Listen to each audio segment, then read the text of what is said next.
Welcome students. So in this lecture we will start the third type of transducer. त्याचं नाव आहे capacitive transducer.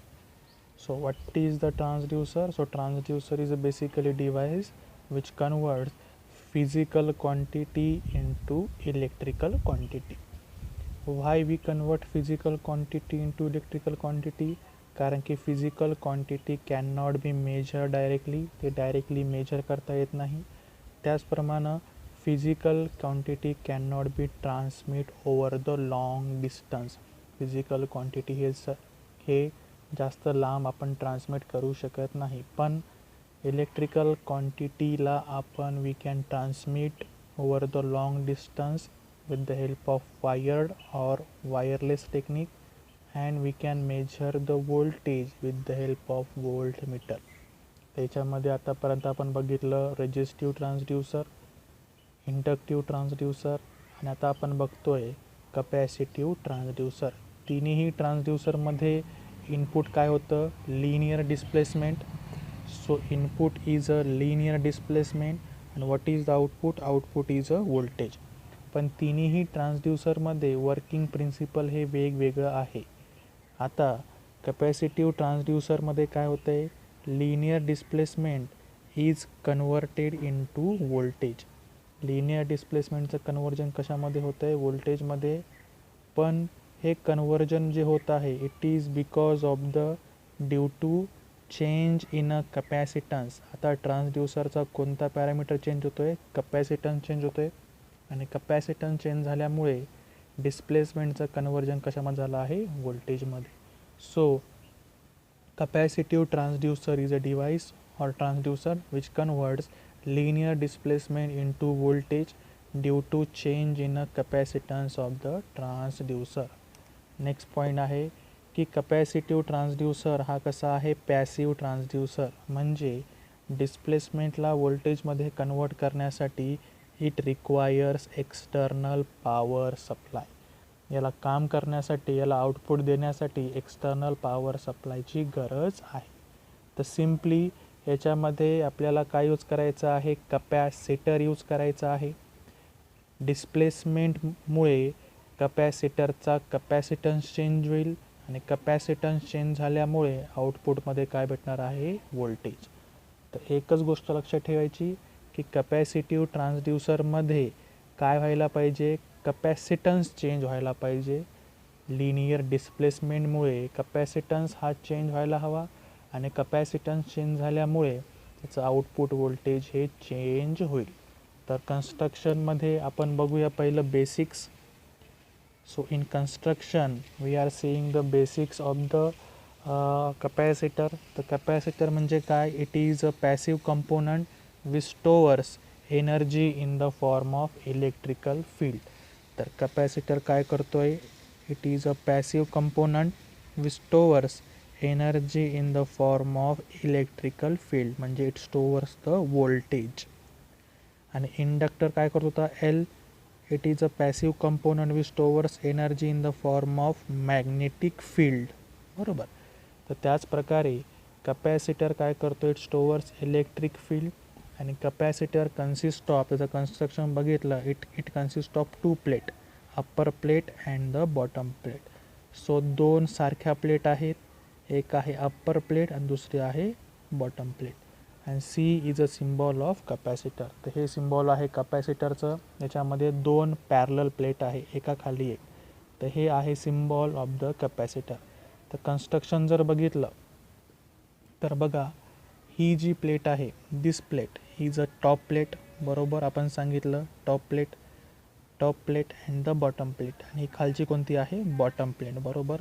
आणि दोघांच्या मध्ये काय आहे? Dielectric material.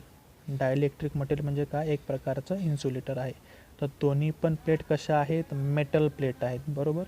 So two metal plates are placed. आणि दोन मेटल प्लेटच्या मध्ये आपण काय बसवलं आहे? Dielectric material. आणि याच्यामध्ये जे डी आहे, डी म्हणजे काय? दोन प्लेटमधलं distance. So D stands for distance between two plate. नंतर एल म्हणजे काय? Length of plate. प्लेटची लेंथ किती आहे आणि डब्ल्यू म्हणजे काय, त्या प्लेटची विड्थ किती आहे. तर बघा, 2 parallel plate, this is upper plate, this is bottom plate, between 2 plate dielectric material आहे. 2 प्लेटमधलं डिस्टन्स जे आहे ते आहे small D, length of the plate L आणि डब्ल्यू म्हणजे काय, विड्थ ऑफ द प्लेट. तर top plate, bottom plate, dielectric material म्हणजेच इन्सुलेटर. तर याच्यामध्ये आपलं एम काय आहे की डिस्प्लेसमेंटमुळे कपॅसिटरचा कपॅसिटन्स चेंज व्हायला हवा. कपॅसिटन्स म्हणजे काय, सी, इंडक्टन्स म्हणजे काय, एल आणि रेजिस्टन्स म्हणजे काय, आर. म्हणजे लिनियर डिस्प्लेसमेंटमुळे कपॅसिटन्स चेंज व्हायला हवा आणि कपॅसिटन्समुळे व्होल्टेज हे ॲटोमॅटिकली चेंज होईल. तर कन्स्ट्रक्शनमध्ये आपण बघितलं की कपॅसिटरचं कन्स्ट्रक्शन आहे 2 parallel plates, upper plate and the bottom plate. तर ह्या कपॅसिटरचा कपॅसिटन्स जर काढायचा असेल तर capacitance is given as C is equal to epsilon A divided by D. ज्या प्रकारे आपण रेजिस्टन्सचा फॉर्म्युला बघितला काय होता, रो एल बाय ए, त्याच प्रकारे कपॅसिटन्सचा जो फॉर्म्युला आहे तो काय आहे, C is equal to epsilon A divided by D. त्याच्यामध्ये ॲप्सलॉन काय आहे, epsilon is a permittivity constant आहे, और it is also called as dielectric constant of the dielectric material. 2 प्लेटच्या मध्ये आपण जे डायलेक्ट्रिक मटेरियल यूज केलं आहे त्या डायलेक्ट्रिक मटेरियलचं परमिटिव्हिटी कॉन्स्टंट म्हणजे काय असणार आहे, ॲप्सलॉन, बरोबर. त्यानंतर ए म्हणजे काय, overlap area of the plate. 2 plate ह्या दोन्ही एकाखाली एक आहेत का, त्यांचा ओव्हरलॅपिंग एरिया म्हणजे काय असणार, ए. ते आपण पुढे बघूया ओव्हरलॅपिंग एरिया. त्यानंतर डी म्हणजे काय, डिस्टन्स बिटवीन द 2 प्लेट. 2 प्लेटच्या मधलं जे डिस्टन्स आहे D, that is called as a small D. The capacitance of the capacitor is given as C is equal to epsilon A divided by D. म्हणजे काय, आपल्याला कसं पण करून हा कपॅसिटन्स चेंज व्हायला हवा. कोणामुळे, लिनियर डिस्प्लेसमेंटमुळे. तेव्हाच काय होणार, लिनियर डिस्प्लेसमेंटचं कन्व्हर्जन जे होणार आहे ते कशामध्ये होणार आहे, व्होल्टेजमध्ये. तर कपॅसिटन्सच्या फॉर्म्युलावरून आपल्याला असं कळतं की कपॅसिटन्सची व्हॅल्यू कोणावर डिपेंड आहे, permittivity constant epsilon, overlapping area of the plate A आणि डिस्टन्स बिटवीन 2 प्लेट डी. त्याच्यामध्ये जर आपल्याला कपॅसिटन्स चेंज करायचा असेल, कपॅसिटन्सला जर व्हॅरी करायचं असेल तर आपल्याला काय चेंज करावं लागेल, 2 प्लेटमधला ओव्हरलॅपिंग एरिया फर्स्ट, और 2 प्लेटमधलं डिस्टन्स डी, किंवा डायलेक्ट्रिक कॉन्स्टंट और permittivity constant of the dielectric material. तर ओव्हरलॅपिंग एरिया म्हणजे काय ते आता आपण बघूया. ओव्हरलॅपिंग एरिया त्याच्यामध्ये 2 केस आहे बघा. एक आहे की कंप्लीट ओव्हरलॅप आणि दुसरं आहे नॉट ओव्हरलॅप. त्याच्यामध्ये तुम्हाला दिसतंय की पहिली प्लेट जी आहे ती एक्झॅक्ट खाली आहे दुसऱ्या प्लेटच्या, म्हणजे याचा एरिया हा कम्प्लिटली खाली आहे बॉटम प्लेटच्या. म्हणजे दोन्ही पण प्लेट कशा आहेत, कंप्लीट ओव्हरलॅप, एका खाली एक दोन्ही पण प्लेट आहे. म्हणजे दोघांचा एरिया हा एका खाली एक आहे, म्हणून त्याला आपण काय म्हणलं, कंप्लीट ओव्हरलॅप. इकडे या, इथे आपल्याला 2 केस आहे, केस नंबर 1 आणि केस नंबर 2. वरची प्लेट जर बघितली आणि खालची प्लेट जर बघितली तर त्या दोन्ही पण प्लेट ह्या एका खाली नाहीत. एक प्लेट जी आहे, वरची प्लेट जी आहे ती राईट साईडला जास्त आहे आणि खालची प्लेट ही सेंटरला आहे. म्हणजे ह्या कम्प्लिटली ओव्हरलॅप नाही आहे. यांचा ओव्हरलॅप एरिया जो आहे तो कसा आहे, कमी आहे. पहिल्या केसमध्ये दोन्ही पण प्लेट एका खाली एक होत्या, म्हणजे त्यांचा ओव्हरलॅप एरिया कसा आहे, जास्त आहे. सेकंड केसमध्ये जर बघितलं सेम सिच्युएशन आहे की अप्पर प्लेट जी आहे ती आता लेफ्ट साईडला आहे आणि खालची प्लेट जी आहे ती कुठे आहे, सेंटरला. म्हणजे खालची प्लेट आणि वरची प्लेट ही समोरासमोर नाही आहे, म्हणजे त्यांचा ओव्हरलॅपिंग एरिया कसा आहे, कमी आहे. तर याच्यामध्ये कपॅसिटन्स जर चेंज करायचा हवा तर एक तर त्यांचा ओव्हरलॅपिंग एरिया चेंज करा, किंवा दोन प्लेटमधलं डिस्टन्स चेंज करा, किंवा परमिटिव्हिटी कॉन्स्टंट चेंज करा. तर पुन्हा एकदा सांगतोय की आपल्याला नेमकं काय करायचं आहे की we have to convert linear displacement into voltage. पण लिनियर डिस्प्लेसमेंटला व्होल्टेजमध्ये कन्वर्ट करण्यासाठी जो पॅरामीटर चेंज करायचा आहे तो कोणता आहे? कपॅसिटन्स. पण कपॅसिटन्स कसा चेंज होणार? तर कपॅसिटन्स चेंज करण्यासाठी एक तर त्याचा एरिया व्हॅरी करा, एक तर त्याचा ओव्हरलॅपिंग एरिया चेंज करा. एरिया चेंज झाला की कपॅसिटन्स आपोआप चेंज होईल, किंवा दोन प्लेटमधलं डिस्टन्स चेंज करा. डी चेंज झाल्यामुळे सीची व्हॅल्यू चेंज होईल, किंवा परमिटिव्हिटी कॉन्स्टंट चेंज करा. तर कपॅसिटन्स जर चेंज करायचं असेल then we have a 3 choice: overlapping area, distance between two plate and permittivity constant. तर आपण जे वर्किंग प्रिन्सिपल इथे यूज करत आहोत इन कपॅसिटिव्ह ट्रान्सड्यूसर, आपण जे वर्किंग प्रिन्सिपल इथे यूज केला आहे त्याच्यामध्ये आपण काय केलं आहे की तिन्ही पॅरामीटरपैकी ओव्हरलॅपिंग एरिया आणि परमिटिव्हिटी कॉन्स्टंट हे आपण कॉन्स्टंट ठेवलं आहे, ते आपण व्हॅरी केलेलं नाही आहे. फक्त आपण एकच पॅरामीटर व्हॅरी करतो आहे, तो कोणता आहे? Distance between the two plate. तर आपल्याला काय करायचं आहे? लिनियर डिस्प्लेसमेंटला कन्वर्ट करायचं आहे व्होल्टेजमध्ये with the help of capacitance.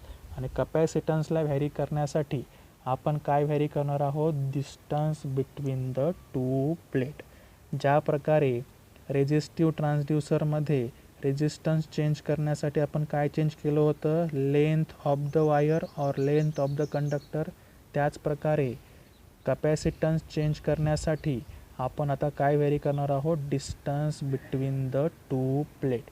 तर कपॅसिटन्सचे जे रिलेशन आहे, तर capacitance is inversely proportional to the distance between the two plate. तर बघा, capacitance is inversely proportional to the distance between two plate. ज्या प्रकारे रेझिस्टिव्ह ट्रान्सड्यूसरमध्ये आपण काय केलं? रो आणि ए कॉन्स्टंट ठेवलं, ते आपण व्हॅरी केलं नाही.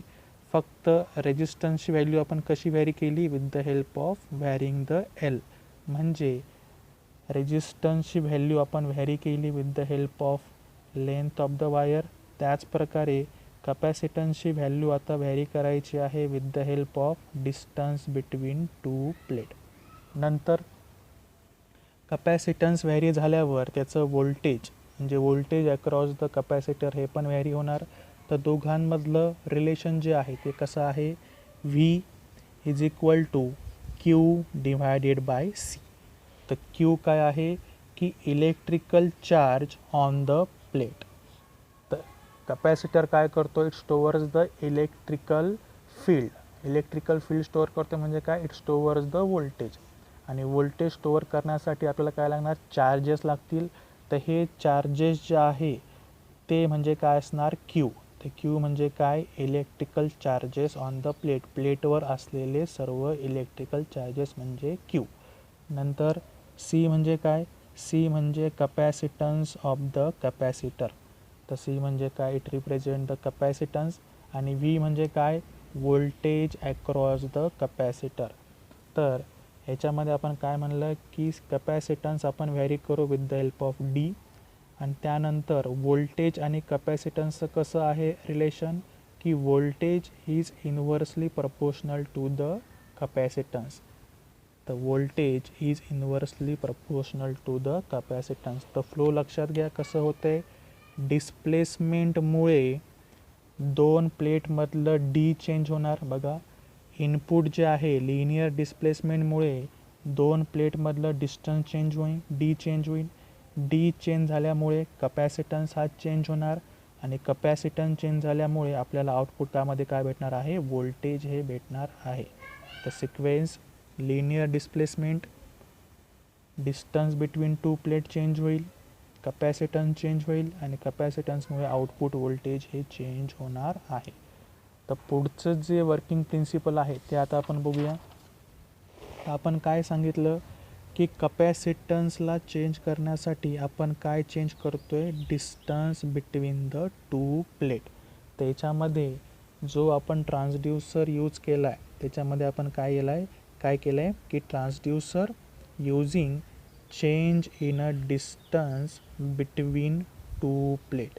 दोन प्लेटमधलं डिस्टन्स हे आपण चेंज करायचं आहे, जेणेकरून त्याचा कपॅसिटन्स चेंज होईल आणि कपॅसिटन्स चेंज झाल्यामुळे आउटपुट व्होल्टेज पण चेंज होणार आहे. त्याच्यामध्ये आपल्याला माहीत आहे की capacitor consist of two plate. तर बघा, first plate and the second plate. नंतर ह्या दोन प्लेटपैकी एक प्लेट जी आहे ती कशी करायची आहे, फिक्स करायची. वन प्लेट इज फिक्स आणि अनदर प्लेट इज मूवेबल. तर आपण काय म्हणलं, capacitor is a consist of two parallel plate, बरोबर. तर ह्या प्लेट 1 आणि प्लेट 2 पैकी एक प्लेट जी आहे ती फिक्स केली आहे आणि दुसरी प्लेट जी आहे ती कशी होणार, मूव्ह होणार मागे पुढे, बरोबर. आणि दोन प्लेटमधलं डिस्टन्स म्हणजे काय आहे, डी. तर आपल्याला कपॅसिटन्स चेंज करण्यासाठी आपल्याला काय व्हॅरी करायचं आहे, distance between the two plate. दोन प्लेटमधलं डिस्टन्स कमी जास्त करायचं आहे. त्यासाठी आपण काय यूज केलं आहे की दोन प्लेटपैकी एक प्लेट फिक्स केली आहे आणि दुसरी प्लेट कशी आहे, मूवेबल आहे. आपलं एम काय आहे की लिनियर डिस्प्लेसमेंट हे कन्वर्ट झालं पाहिजे व्होल्टेजमध्ये. तर हे लिनियर डिस्प्लेसमेंट आपण कुठे अप्लाय करायचं, तर this linear displacement is applied to the movable plate. तर हे जे डिस्प्लेसमेंट आहे इनपुट ते कुठे अप्लाय करायचं, मूवेबल प्लेटला. तर ह्याच्यामध्ये आपण बघूया की केसेस कशा होत आहेत. तर बघा, फर्स्ट केस जी आहे त्याच्यामध्ये आपण काय सांगितलं की this is a plate 1, this is a plate 1 and this is the plate 2, बरोबर. दोन प्लेटमधलं आपल्याला डिस्टन्स हे व्हॅरी करायचं आहे. पहिली प्लेट जी आहे ती कशी आहे, फिक्स. दुसरी प्लेट कशी आहे, मूवेबल. आता बघा, आणि ह्या मूवेबल प्लेटला आपल्याला काय द्यायचं आहे, डिस्प्लेसमेंट. ओके, त्याच्यामध्ये काय होणार, सपोज दोन प्लेटमधलं डिस्टन्स हे कमी कमी होत गेलं, म्हणजे डिस्प्लेसमेंट जे आहे ते आता मी याला डिस्प्लेसमेंट दिलं. आता दोन प्लेटमधलं डिस्टन्स कसं होत गेलं आहे, कमी कमी होत गेलं आहे. म्हणजे याच्यामध्ये काय होणार, जर दोन प्लेटमधलं डिस्प्लेसमेंट जर कमी होत असेल, if distance between two plate decreases, तर काय होणार, कपॅसिटन्स इन्क्रीज होईल, बरोबर. आणि कपॅसिटन्स इन्क्रीज झाल्यामुळे व्होल्टेज कसं होणार आहे, डिक्रीज होणार आहे. तर आपल्याला फक्त दोन फॉर्म्युले लक्षात ठेवायचे, C is equal to epsilon A divided by D आणि C is equal to Q divided by V. तर बघा, एक प्लेट फिक्स आहे, एक प्लेट फिक्स आहे आणि दुसऱ्या प्लेटला आपण काय द्यायचं आहे, डिस्प्लेसमेंट. तर दोन प्लेटमधलं डिस्टन्स जर कमी कमी कमी होत गेलं तर काय होणार, डिस्प्लेसमेंट जर कमी झालं तर कपॅसिटन्स काय होणार आहे, वाढणार आहे. कपॅसिटन्स जर वाढला तर व्होल्टेज कसं होणार आहे, कमी होणार आहे. तर ही झाली केस नंबर 1. याच्यामध्ये आपण काय सांगितलं की ही प्लेट जी आहे ती फिक्स आहे, ती मूव्ह होत नाही. मूव्ह कोणती होणार आहे, मूवेबल प्लेट. तर ह्या प्लेटला हात लावायचा नाही. इनपुट डिस्प्लेसमेंट कुठे द्यायचं आहे, मूवेबल प्लेटला. तर बघा, डिस्प्लेसमेंट जर लेफ्ट डायरेक्शनमध्ये होत गेलं, डिस्प्लेसमेंट जर लेफ्ट डायरेक्शनमध्ये होत गेलं तर डिस्टन्स बिटवीन टू प्लेट काय होतं आहे, कमी झालं आहे. त्याच्यामुळे कपॅसिटन्स वाढेल आणि कपॅसिटन्स वाढल्यामुळे व्होल्टेज हे कमी होणार आहे. नेक्स्ट केस काय आहे की फिक्स प्लेट आणि मूवेबल प्लेटमधलं डिस्टन्स जर वाढत गेलं, म्हणजे काय की इनपुट डिस्प्लेसमेंट जे आहे ते कुठे आहे, आता राईट डायरेक्शनमध्ये. तर ही प्लेट आता जर ह्या प्लेटचं डिस्प्लेसमेंट जर राईट डायरेक्शनमध्ये होत गेलं तर दोन प्लेटमधलं डिस्टन्स जे आहे ते आता कसं होणार आहे, वाढणार आहे. So distance between two plate is increases. D जर वाढलं तर कपॅसिटन्स काय होणार आहे, कमी होणार आहे. आणि कपॅसिटन्स जर कमी झाला तर व्होल्टेज जे आहे, व्होल्टेज अक्रॉस द कपॅसिटर ते कसं होणार आहे, वाढणार आहे. म्हणजे काय की डिस्प्लेसमेंट जर आपण वाढवत गेलो, डिस्टन्स बिटवीन टू प्लेट जर वाढवत गेलो तर व्होल्टेज हे वाढणार आहे. आणि डिस्टन्स बिटवीन टू प्लेट जर कमी करत गेलो, ही प्लेट जर ह्या प्लेटचं डिस्टन्स जर आपण कमी करत गेलो तर व्होल्टेज कसं होणार आहे, कमी होणार आहे. म्हणजे काय की output voltage is directly proportional to the displacement. म्हणजे आपण जर कॅरेक्टरिस्टिक काढली, वाय ॲक्सिसला घेतलं व्होल्टेज, एक्स ॲक्सिसला घेतलं डिस्प्लेसमेंट, तर डिस्प्लेसमेंट जर आपण वाढवत गेलो, डिस्टन्स बिटवीन टू प्लेट जर आपण वाढवत गेलो तर आउटपुट व्होल्टेज पण कसं होणार आहे, वाढणार आहे. तर याच्यामध्ये आपण जे वर्किंग प्रिन्सिपल यूज केला आहे त्याच्यामध्ये आपण कॅपॅसिटन्स व्हॅरी करण्यासाठी कोणता पॅरामीटर व्हॅरी केला, distance between two plate. Distance between to प्लेटच्या प्रिन्सिपलमध्ये एक प्लेट फिक्स ठेवली, दुसरी प्लेट मुवेबल ठेवली. ह्या प्लेटला आपण काय द्यायचं आहे, इनपुट डिस्प्लेसमेंट, एक तर लेफ्ट डायरेक्शनमध्ये किंवा राईट डायरेक्शनमध्ये. जर डिस्प्लेसमेंट लेफ्ट डायरेक्शनमध्ये होत गेलं तर दोन प्लेटमधलं डिस्टन्स काय झालं आहे, कमी झालं आहे, त्याच्यामुळे आउटपुट व्होल्टेज पण कमी होणार. नंतर जर डिस्प्लेसमेंट राईट डायरेक्शनमध्ये आहे म्हणजे याला आपण इकडे ओढलं, जर डिस्प्लेसमेंट राईट डायरेक्शनमध्ये आहे तर दोन प्लेटमधलं डिस्टन्स काय होत झालं आहे, वाढत गेलं आहे, त्याच्यामुळे आउटपुट व्होल्टेज पण कसं होणार आहे, वाढणार आहे. म्हणजेच output voltage is directly proportional to the input displacement. त्याच्यामध्ये होतं आहे काय की डिस्प्लेसमेंट जे आहे ते आपण कोणाला द्यायचं आहे, मुवेबल प्लेटला.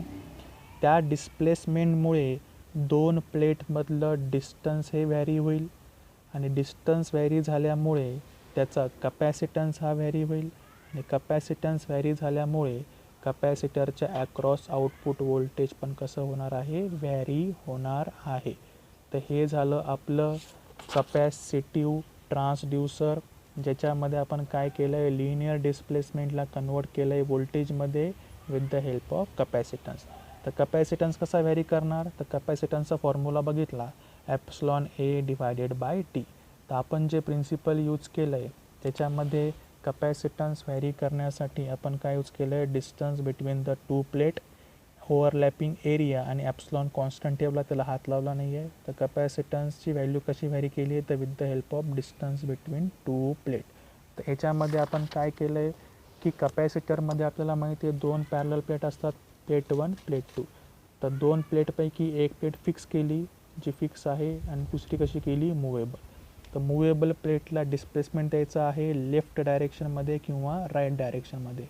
लेफ्ट डायरेक्शनमध्ये जर डिस्प्लेसमेंट झालं तर दोन प्लेटमधलं डिस्टन्स जे आहे ते कमी झालं आहे, त्याच्यामुळे कपॅसिटन्स वाढला आणि कपॅसिटन्स वाढल्यामुळे व्होल्टेज कमी झालं.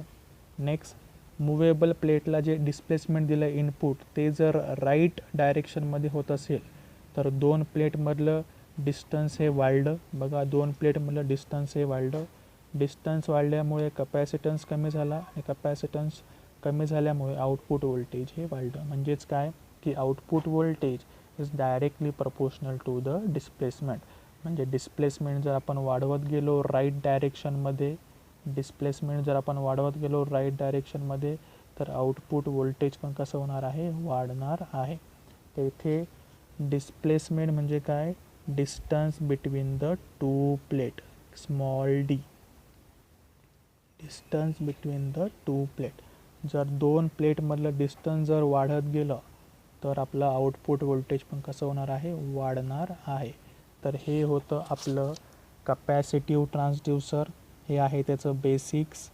याच्यामध्ये तो पॅसिव्ह ट्रान्सड्यूसर आहे. याचं आपण एक्सटर्नल व्होल्टेज सोर्स हे सर्किटमध्ये दाखवलेलं नाही आहे, फक्त आपण वर्किंग प्रिन्सिपल बघितलं. याचं एक्सटर्नल व्होल्टेज सोर्स आपण सर्किटमध्ये दाखवलेलं नाही आहे.